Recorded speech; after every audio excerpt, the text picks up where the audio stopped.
Imagínate que eres el mejor jugador del mundo. No el más trabajador. No el más disciplinado. El mejor. El que hace que 90.000 personas se pongan de pie. El que recibe una ovación en el estadio del rival. El único jugador en la historia del fútbol al que los hinchas del Real Madrid aplaudieron en el Bernabéu.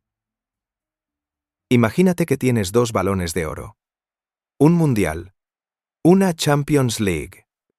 El respeto de todos los grandes del juego. Y ahora el so en la mano. No es una película. No es una pesadilla. Es la historia real de Ronaldo de Asís Moreira. El hombre al que el mundo entero conoce simplemente como Ronaldinho. Pero hay algo que ningún titular te ha contado. Algo que los medios ignoraron completamente cuando lo juzgaban desde sus pantallas. La caída de Ronaldinho no empezó en Paraguay. Empezó décadas antes, en una favela de Porto Alegre. El día que un niño de 8 años perdió a su padre. Y tomó la decisión más importante de su vida. Una decisión que lo llevaría a la cima del mundo. Y que, al mismo tiempo, sembraría las semillas de su propia destrucción. En los próximos 50 minutos vais a conocer al Ronaldinho que los medios nunca os mostraron. No el mago. No el criminal. No el ídolo. El hombre. Y cuando terminéis de ver este vídeo, os garantizo que nunca volveréis a ver esa sonrisa de la misma manera. Porto Alegre, Brasil, 1980. Una ciudad de contrastes brutales. Por un lado, los grandes bulevares, los cafés, los edificios de cristal del centro. Por el otro, las favelas que trepan por las colinas como cicatrices vivas. En una de esas favelas nació Ronaldo de Asís Moreira. El menor de 3 hermanos. Hijo de João, un obrero de los astilleros. Y de Miguelina, una mujer de carácter de acero y corazón enorme. La casa era pequeña. Las paredes, de madera. El agua caliente, un lujo ocasional. Pero había algo en esa familia que no se podía comprar con dinero. Había fútbol. El hermano mayor, Roberto, era delantero en las categorías inferiores del Gremio, uno de los clubes grandes de la ciudad. Rápido, hábil, con futuro. Todos en el barrio hablaban de él. La familia Moreira iba a salir de la favela gracias a Roberto. El pequeño Ronaldo lo seguía a todas partes. Se colaba por los huecos de las vallas del estadio. Se sentaba en las gradas vacías mientras Roberto entrenaba. Miraba. Aprendía. Copiaba. Un día, uno de los entrenadores del Gremio lo vio jugando solo con un balón en el aparcamiento del estadio. Se quedó parado. ¿Quién es ese niño?, preguntó. El hermano de Roberto, le dijeron. Tiene 8 años. Que se quede, dijo el entrenador.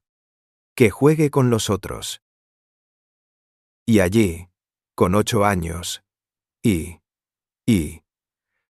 jugando contra niños de 12, Ronaldinho empezó a mostrar algo que nadie sabía muy bien cómo describir. No era solo talento, no era solo velocidad. Era algo diferente. Algo en la manera de moverse, de tocar el balón, de anticipar lo que iba a pasar antes de que pasara. Como si el fútbol para él no fuera un deporte, sino un idioma. Y entonces, ese mismo año, la vida le dio el primer golpe. João, su padre, estaba en la piscina del club. Un día cualquiera. Un martes normal. Se metió al agua. Tuvo un infarto masivo. Murió allí mismo. Ronaldinho tenía 8 años. Cuando le dijeron lo que había pasado, el niño no lloró. Se quedó en silencio. Agarró el balón y se fue a jugar solo. Años después, su madre Miguelina confesó algo que la rompía por dentro. Nunca lo vi llorar por su padre, dijo. Nunca. Lloraba por dentro, pero afuera siempre estaba sonriendo. Guardad eso. Porque esa sonrisa que el mundo entero ama, que se convirtió en su marca, en su escudo, en su identidad, no nació de la alegría. Nació del dolor. Con João muerto, la familia Moreira quedó al borde del abismo. Miguelina trabajaba como enfermera. Roberto seguía en las inferiores del gremio, pero todavía no ganaba lo suficiente. Y Ronaldinho, con 8 años, empezó a entender algo que ningún niño debería entender tan pronto. Que la vida no espera, que hay que ganársela cada día. Comían arroz y frijoles. Lo que hubiera. Lo que alcanzara. Pero el niño seguía jugando. Y seguía sonriendo. A los 13 años, Ronaldinho ya era una leyenda en Porto Alegre. No en el fútbol profesional. Todavía no. En las canchas de playa. En los torneos de futsal. El futsal. 5 contra 5. Cancha pequeña. Ritmo frenético. Sin espacio para esconderse. Ahí es donde Ronaldinho aprendió todo. Los regates imposibles que dejan a 3 rivales tirados en el suelo. Las fintas que parecen magia y son geometría pura. El control con cualquier parte del cuerpo. La visión de juego que hace que un pase parezca imposible hasta que ves a dónde llega. Todo salió del futsal. De esas canchas de cemento en la favela. De esos torneos donde no había trofeos pero sí había honor. Mientras tanto, Roberto seguía creciendo en el gremio. Delantero rápido, inteligente, con una proyección clara. Todos decían que llegaría lejos. Que sería él quien sacaría a la familia de la pobreza. Y entonces llegó la lesión. Una entrada. Un crujido. Una rodilla destrozada. Roberto nunca volvió a ser el mismo jugador. Su carrera terminó antes de empezar. De repente toda la presión cayó sobre Ronaldinho. Ya no era el hermano pequeño que seguía a Roberto por los estadios. Roberto era ahora el hermano de Ronaldinho. Y el niño tenía 15 años. A los 17 años, Ronaldinho debutó en el primer equipo del gremio. 1998. Un partido del Campeonato Gaucho contra un equipo del interior. Entró en el segundo tiempo. Minuto 60 y algo. El marcador no importaba. El estadio casi vacío. 4.000 personas, quizás. Pero lo que pasó en los siguientes minutos lo vieron todos. Primer toque. Un caño a un defensor de 30 años que no supo ni cómo había pasado. Segundo toque. Un pase de espaldas, sin mirar, que dejó solo al delantero en el área. Tercer toque. Una chilena desde fuera del área que se coló por la escuadra. El estadio enloqueció. Los periodistas no sabían qué escribir. Los ojeadores europeos que estaban allí sacaron sus teléfonos. Pero Ronaldinho no celebró como un profesional. Corrió hacia el banquillo, buscó a Roberto con la mirada y le señaló. Como diciéndole, esto es por nosotros. Lo que vino después fue rápido. Demasiado rápido para un chico de 17 años que todavía vivía en la favela. Con el éxito del debut, llegaron los empresarios. Uno de ellos se llamaba Luis Antonio de Jesús. Todo el mundo lo conocía en los circuitos del fútbol brasileño. Tenía conexiones. Tenía contactos en Europa. Tenía respuestas para todo. Se acercó a Ronaldinho con una propuesta simple. Yo te llevo a Europa. Yo me encargo de los contratos. Tú solo juega. Miguelina, la madre, le dijo a su hijo que leyera antes de firmar. Que tuviera cuidado. Que no se fiara de nadie que no conocieran. Ronaldinho tenía 18 años. Firmó sin leer. Ese momento, ese instante en que un adolescente de la favela firma un papel sin entender lo que dice, porque confía en que el adulto que se lo pone delante quiere lo mejor para él, ese momento se va a repetir a lo largo de toda esta historia. Guardad eso también. 2001. Paris Saint-Germain. Ronaldinho llegó a Francia con 22 años. Una maleta, una sonrisa y un contrato que no había leído. París lo recibió con frialdad. Una ciudad grande, ruidosa, gris en invierno, donde nadie te mira a los ojos en el metro. Tan diferente de Porto Alegre como podía serlo cualquier ciudad del mundo. Pero Ronaldinho no necesitaba que la ciudad lo abrazara. Tenía el balón. Y en el campo, Paris Saint-Germain descubrió algo que no esperaban, que, habían fichado a un buen jugador brasileño. Lo que tenían era otra cosa. Le Magicien empezaron a llamarle los aficionados franceses. El mago. Regates con el talón que nadie podía anticipar. Tiros de Rabona que se colaban en las escuadras. Pases de espaldas que sus propios compañeros no esperaban. Jugadas que hacían que los defensores más experimentados de la Ligue 1 parecieran principiantes. El Parque de los Príncipes se llenaba cuando jugaba Ronaldinho. No para ver al PSG. Para verle a él. Pero había algo que la magia no podía ocultar. Un patrón que empezaba a formarse en silencio. Ronaldinho no sabía decir que no. Fiestas hasta las 5 de la madrugada. Amigos que aparecían de la nada y se quedaban semanas. Conocidos que le pedían favores. Firma esto, avala aquello, aparece en esta foto. Dale el número a este contacto. Anne. Y Ronaldinho siempre decía que sí. Con la sonrisa de siempre. Era imposible negarle algo, recordó un compañero de equipo años después.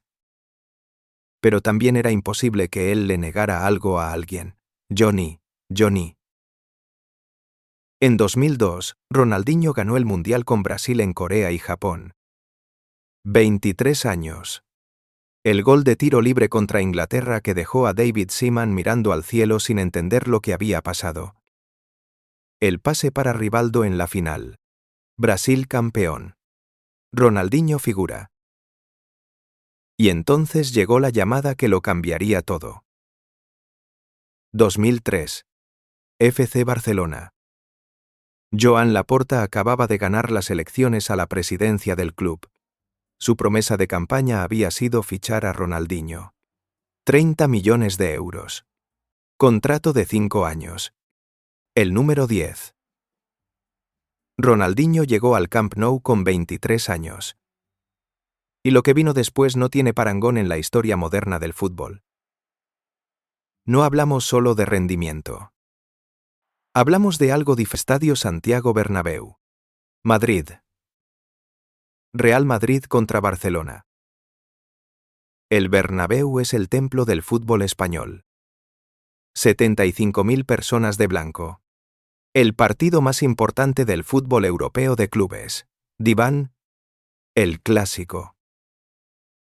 Ronaldinho estaba ese día en una dimensión diferente. 2 goles. 3 asistencias. Una exhibición que los periodistas que estaban allí llevan 20 años intentando describir. El segundo gol fue lo que nadie había visto nunca. Un regate en la banda derecha, dejó a 2 defensores en el suelo, encaró a Iker Casillas, levantó la mirada y con el interior del pie derecho coló el balón por encima del portero. El Bernabéu. El estadio del Real Madrid se puso de pie. 75.000 personas de blanco aplaudiendo a un jugador del Barcelona. Eso no había pasado nunca. Solo le ha pasado a 2 jugadores en la historia de ese estadio. A Maradona y a Ronaldinho. Ese año ganó su primer Balón de Oro. Al año siguiente, el segundo. 2 seguidos. Solo 5 jugadores en la historia del fútbol lo habían logrado antes que él. Barcelona ganó 2 ligas, una Copa del Rey. Y en 2006, la Champions League. En la final contra el Arsenal en París, Ronaldinho no marcó. Pero sus movimientos crearon los espacios que permitieron los goles. Los defensores del Arsenal estaban tan pendientes de él, que dejaban huecos que aprovechaban sus compañeros. El miedo a Ronaldinho valía más que cualquier gol. Era el mejor jugador del mundo. El más amado. El más imitado. El que hacía que los niños de todo el planeta practicaran regates frente al espejo, soñando con ser él. Y entonces, en plena gloria, empezó a desmoronarse. Lo que nadie os contó es que en 2006, cuando Ronaldinho todavía era el rey del fútbol, ya estaba perdiendo el control. Las fiestas dejaron de ser ocasionales. Se volvieron rutinarias. 3 veces por semana. 4. Discotecas en Barcelona que cerraban a las 6 de la mañana. Viajes a Brasil en cada parón internacional. Amigos que llegaban desde Porto Alegre y se instalaban en su casa durante meses. Frank Rijkaard, el entrenador del Barcelona, empezó a notar cosas. Llegadas tarde a los entrenamientos. Un incremento de peso que no era natural para un deportista de élite. Una velocidad que había bajado. Una intensidad que ya no era la misma. Pero Ronaldinho seguía siendo mágico. Seguía haciendo cosas que nadie más podía hacer. ¿Para qué decirle algo? En 2007 llegó al Barcelona un jugador nuevo. Tenía 20 años. Era argentino. Se llamaba Lionel Messi. Messi vivía para el fútbol. Entrenaba 2 veces al día. Comía con precisión científica. Dormía 8 horas exactas. No salía de fiesta. No tenía vicios. No tenía distracciones. Ronaldinho era todo lo contrario. Y la diferencia empezó a notarse en el campo. Primero sutilmente. Luego de manera evidente. Luego de manera brutal. Ronaldinho me enseñó todo sobre el Barcelona, dijo Messi años después. Pero yo no podía vivir como él vivía. En 2008, Pep Guardiola llegó como nuevo entrenador del Barcelona. Su primera decisión importante fue llamar a Ronaldinho a su despacho. La conversación fue corta. Necesitas decidir, le dijo Guardiola. O vives como un profesional o te vas. Ronaldinho no discutió. No se enojó. No protestó. Sonrió. Entiendo, dijo. 2 semanas después, el Barcelona lo vendió al Milan. 5 millones de euros. Menos de la sexta parte de lo que habían pagado por él 5 años antes. Tenía 28 años. Todavía podía haber sido el mejor. Pero en algún momento, entre 2006 y 2008, Ronaldinho tomó una decisión que quizás ni siquiera fue consciente. Dejó de querer serlo. En el Milán, Ronaldinho intentó recuperar algo de lo que había perdido. Hubo momentos. Destellos. Noches en que el mago volvía a aparecer durante 10 minutos y todo el mundo recordaba por qué era diferente. Pero ya no era el mismo. Los problemas de disciplina continuaban. Las llegadas tarde a los entrenamientos. los permisos para viajar a Brasil, que se extendían más de lo acordado, el sobrepeso que ya era imposible ocultar. En 2011, el Milan lo dejó marchar. Sin traspaso. Gratis. Solo querían sacárselo de encima. Ronaldinho volvió a Brasil. Primero al Flamengo. Después al Atlético Mineiro. Y allí, con 33 años, tuvo su último gran momento. La Copa Libertadores de 2013. El torneo más importante del fútbol sudamericano. La competición que en Brasil tiene un peso emocional que va más allá del fútbol. Ronaldinho fue decisivo. No el Ronaldinho de Barcelona. No el del Bernabéu. Pero sí el Ronaldinho de la favela. El del futsal, el que jugaba con alegría porque era lo único que sabía hacer. Atlético Mineiro ganó la Libertadores. Y Ronaldinho levantó el trofeo con esa sonrisa que nunca desaparecía. En 2015, con 35 años, se retiró del fútbol profesional. Sin despedida, sin partido de homenaje, sin ceremonia. Simplemente dejó de jugar. Y entonces empezó la parte de la historia que nadie esperaba. Ronaldinho había ganado más de $100 millones a lo largo de su carrera. Contratos con Nike, con Pepsi, con Electronic Arts, con decenas de marcas más. Un salario en el Barcelona que en su momento fue uno de los más altos del mundo. $100 millones. A los 39 años, Ronaldinho tenía deudas con el gobierno brasileño por valor de 11 millones de euros. ¿Qué pasó con el dinero?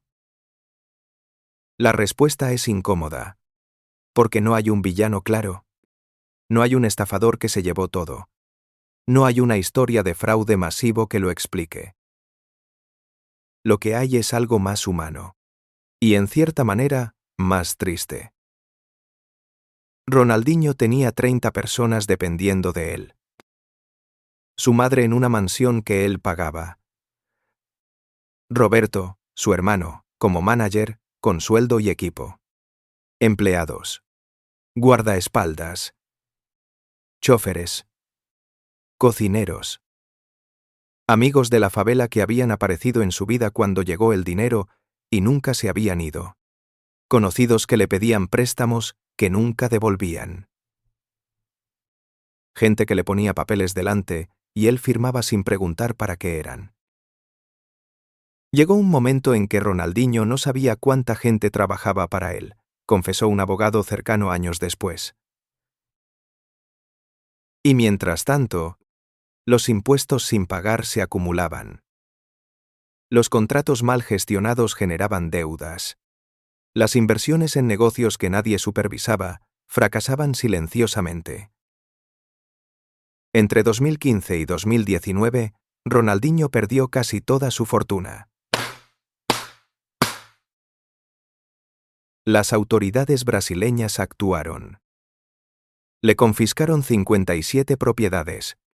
Le bloquearon las cuentas bancarias. Le retiraron el pasaporte. Ronaldinho, el hombre que había jugado ante 100.000 personas en el Azteca, que había recibido ovaciones en los estadios más grandes del mundo, no podía salir de Brasil. No podía viajar. No podía trabajar en el extranjero. No podía hacer nada. Y entonces apareció alguien con una solución. Se llamaba Wilmondes Sousa Lira. Empresario brasileño. Conexiones en Paraguay. Respuestas para todo. Le propuso a Ronaldinho un proyecto en Asunción. Una fundación benéfica para niños en situación de vulnerabilidad. Necesitamos tu imagen, le dijo. Te pagamos bien. Y nos encargamos de lo del pasaporte. Ronaldinho, desesperado por salir de Brasil, por trabajar, por recuperar algo de lo que había perdido, dijo que sí. Solo firma esto. Yo me encargo de todo. Y Ronaldinho firmó. Sin leer. Como siempre. Lo que firmó era una solicitud de residencia paraguaya. Para tramitarla, necesitaba un pasaporte paraguayo. Will Mondes se encargó de conseguirlo. El pasaporte era falso. Los documentos eran falsos. Todo era falso. Pero Ronaldinho no lo sabía. O no quiso saberlo. O decidió no preguntar. Hay una diferencia entre esas tres cosas. Una diferencia importante. Y nadie sabe con certeza en cuál de las tres estaba Ronaldinho. 4 de marzo de 2020. Aeropuerto Internacional Silvio Pettirossi. Asunción, Paraguay. Ronaldinho y su hermano Roberto llegaron en un vuelo privado desde Sao Paulo. Pasaron por el control de migración. Mostraron sus pasaportes paraguayos. El oficial de migración los revisó. Frunció el ceño. Llamó a su supervisor. Los números de serie no coincidían con la base de datos. Alguien había falsificado los documentos usando sellos robados de la Oficina de Migraciones paraguaya. Ronaldinho y Roberto fueron detenidos. 3 horas de interrogatorio. Llamadas a Brasil. Llamadas a abogados. No sabíamos que eran falsos, dijeron. Nos los dieron así. La Fiscalía paraguaya no les creyó. Sois personas inteligentes, dijo el fiscal. Personas con recursos. No podéis decir que no sabíais. Al día siguiente, Ronaldinho de Asís Moreira y su hermano Roberto fueron trasladados a la agrupación especializada de la Policía Nacional. Una cárcel de máxima seguridad en las afueras de Asunción. La noticia estalló en todo el mundo. Nadie podía creerlo. El hombre que había sido el mejor del mundo, encerrado en una cárcel sudamericana. La agrupación especializada no es una cárcel común. Es donde Paraguay guarda a sus criminales más peligrosos. Narcotraficantes, secuestradores, asesinos. Y Ronaldinho. La primera noche, Ronaldinho no durmió. Se quedó sentado en el catre con la espalda contra la pared, mirando la puerta, escuchando gritos en guaraní que no entendía. Pero entonces pasó algo que nadie esperaba. Los otros presos lo reconocieron. Es Ronaldinho, se pasaban la voz. Es el mago. Nadie lo toca.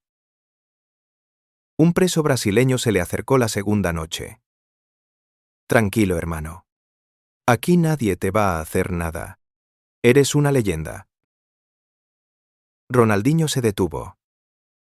Y por primera vez en su vida adulta, alguien vio al hombre detrás de la sonrisa. No quiero estar aquí, dijo. No hice nada malo. La celda que compartía con Roberto medía 6 metros cuadrados. Una litera. Un baño sin puerta. Olor a humedad. Agua que sabía a cloro. Roberto vomitaba todos los días. No podía comer. Ronaldinho lo obligaba. Tienes que comer. Tienes que aguantar. Los abogados pagaron una fianza de $1,500,000. Las autoridades la aceptaron, pero los mantuvieron en prisión domiciliaria en un hotel. Mejor que la cárcel, pero seguían presos.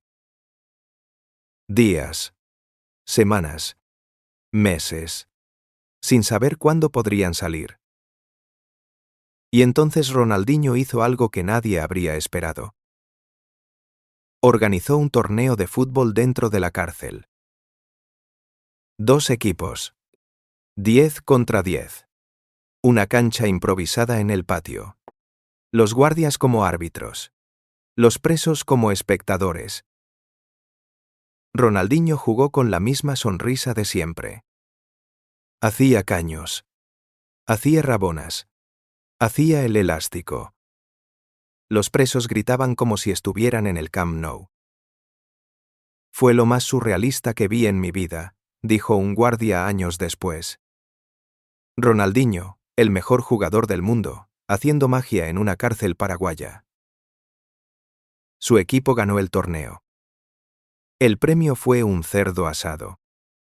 Ronaldinho lo compartió con todos. Presos, guardias, abogados. Todo el mundo comió. Mientras tanto, afuera, su imagen se desmoronaba. Las marcas cancelaron contratos. Los patrocinadores desaparecieron. Los comentaristas lo juzgaban desde sus estudios de televisión. Su madre, Miguelina, dio una entrevista llorando. Mi hijo no es un criminal. Mi hijo confió en las personas equivocadas. Eso no es un crimen. Tenía razón. Pero a nadie le importaba. Wilmondes Sousa Lira, el empresario que le había conseguido el pasaporte falso, desapareció. Las autoridades lo buscaron.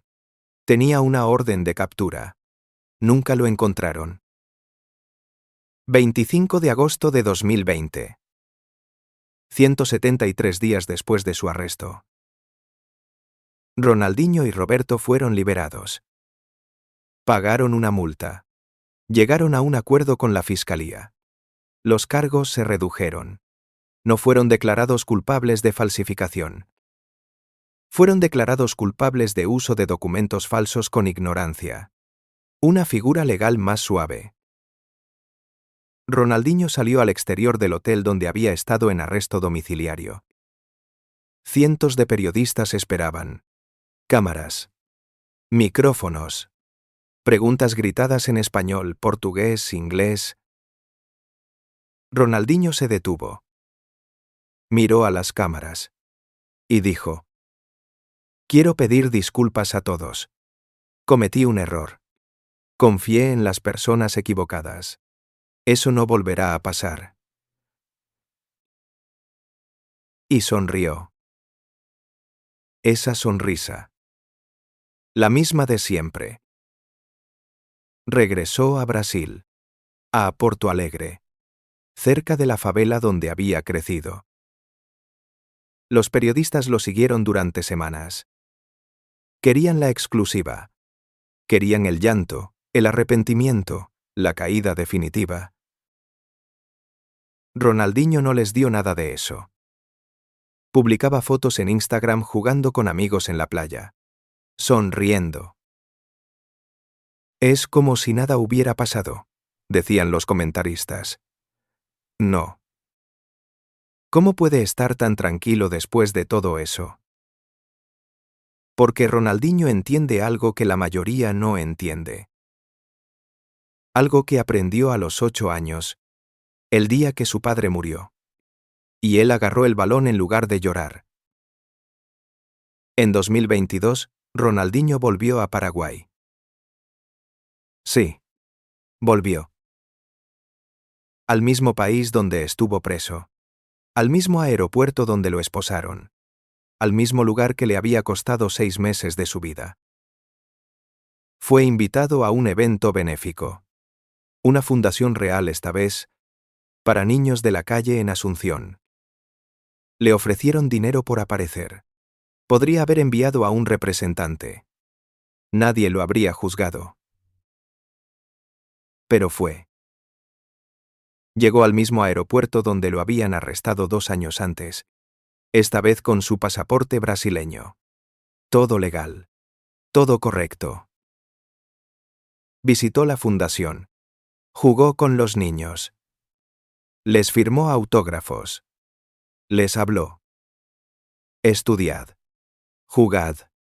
Sonreíd. Y después hizo algo que nadie esperaba. Pidió visitar la cárcel. Volvió a la agrupación especializada. La misma donde había pasado sus primeras semanas. La misma del torneo de fútbol. La misma de las noches, mirando la puerta con la espalda contra la pared. Los guardias no podían creerlo. ¿Por qué querría volver aquí? Para dar las gracias, dijo. Entró al patio. Los presos lo rodearon. Algunos de los mismos de 2 años antes, otros nuevos que conocían su historia. Vosotros me enseñasteis algo, les dijo. Me enseñasteis que sin importar dónde estés, sin importar qué hayas hecho, siempre puedes elegir cómo vivir ese momento. Puedes estar amargado, o puedes buscar la alegría. Jugó fútbol con ellos. Como 2 años antes.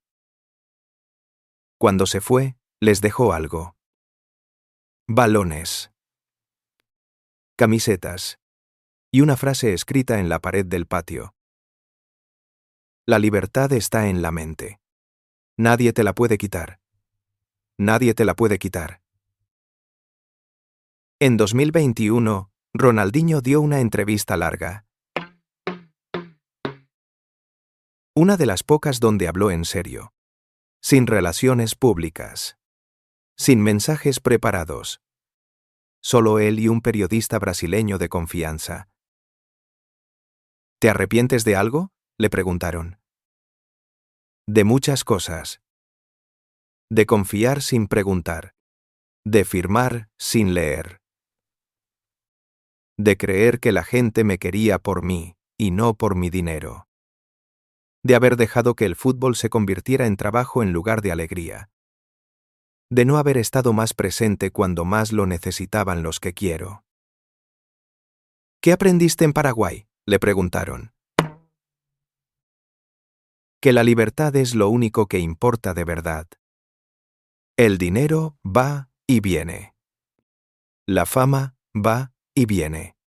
Pero la libertad, cuando te la quitan, entiendes que sin ella no eres nada, que todo lo demás es ruido. Equality. Hay una fotografía de Ronaldinho en la cárcel paraguaya. Una foto que se filtró meses después de su liberación. Está sentado en el patio. Solo. Con el balón entre las manos. Mirando al cielo. No está sonriendo. Es la única fotografía de su vida adulta donde no está sonriendo. Y esa foto dice más sobre lo que pasó realmente en Paraguay. Que cualquier artículo. Que cualquier declaración. Que cualquier titular de periódico. Hay una grabación de ese mismo período.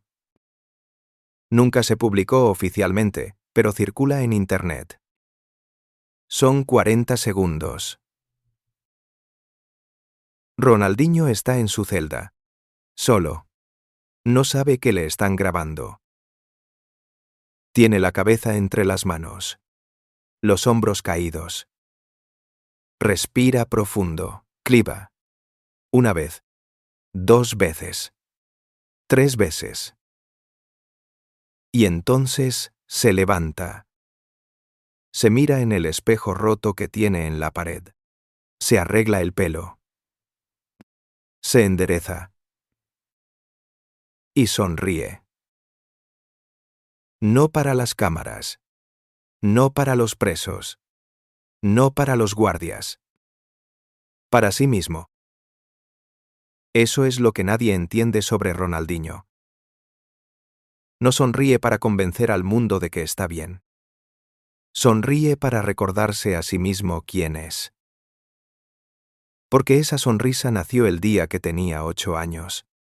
Y su padre murió. Y él eligió agarrar el balón en lugar de llorar. No es ingenuidad. No es inconsciencia. No es que no le duela.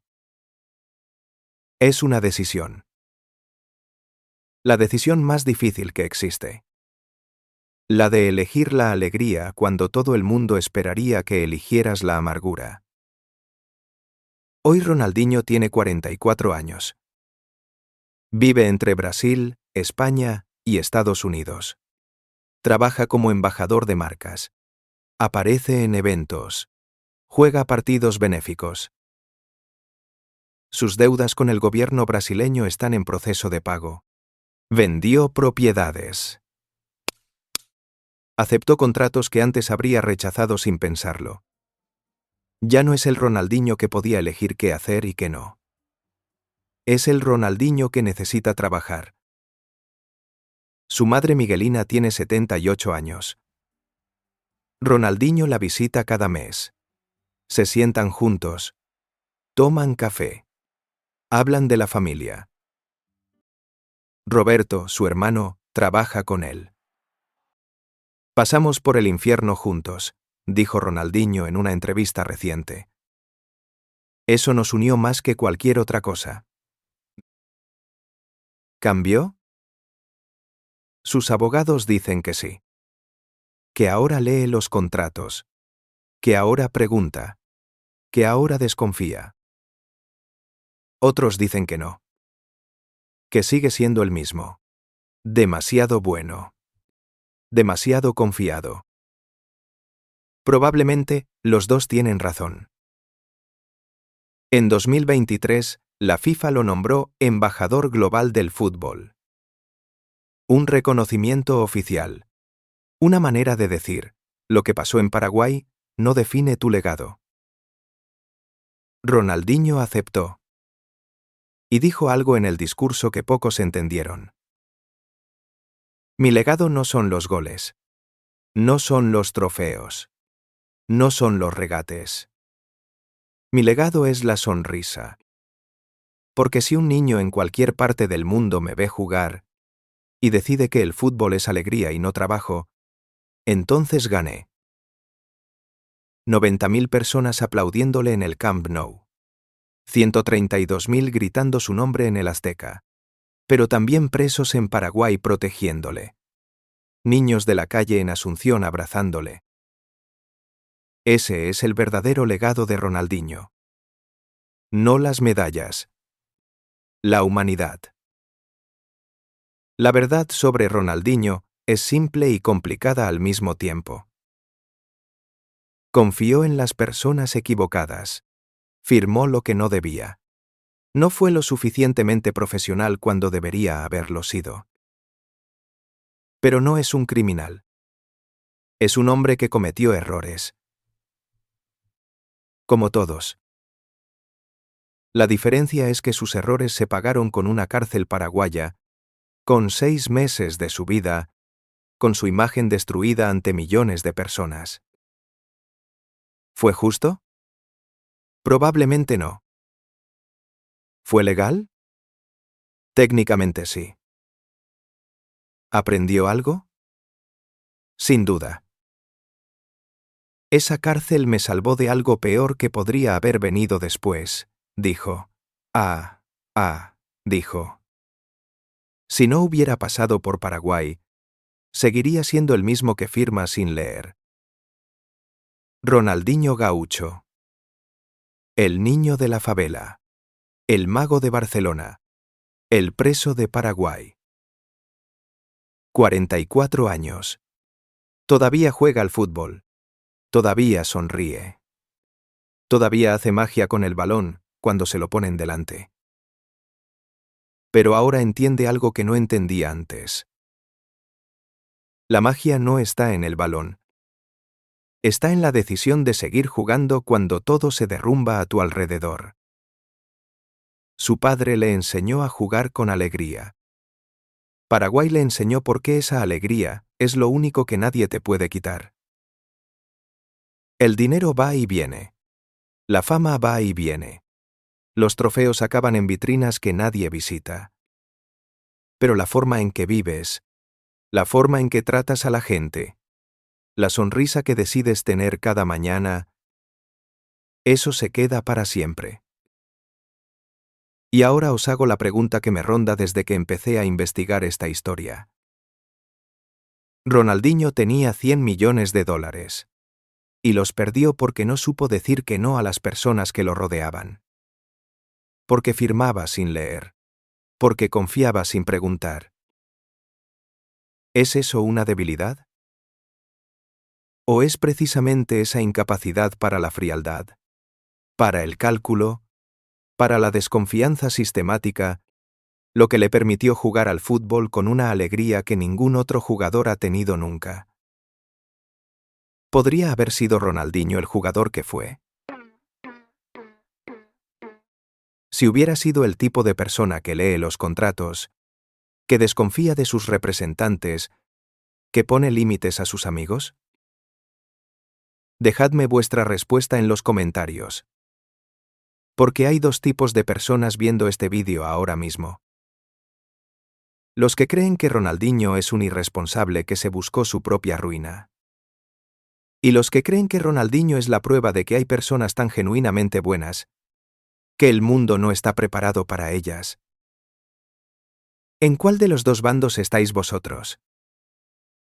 Si esta historia os impactó, si ahora veis a Ronaldinho de otra manera, suscribíos al canal. Porque en el próximo vídeo vais a descubrir la verdad detrás de otro ídolo mundial. Alguien que el mundo entero cree conocer, y cuya historia real es mucho más oscura, mucho más dolorosa, y mucho más humana, de lo que nunca os han contado. Hasta la próxima.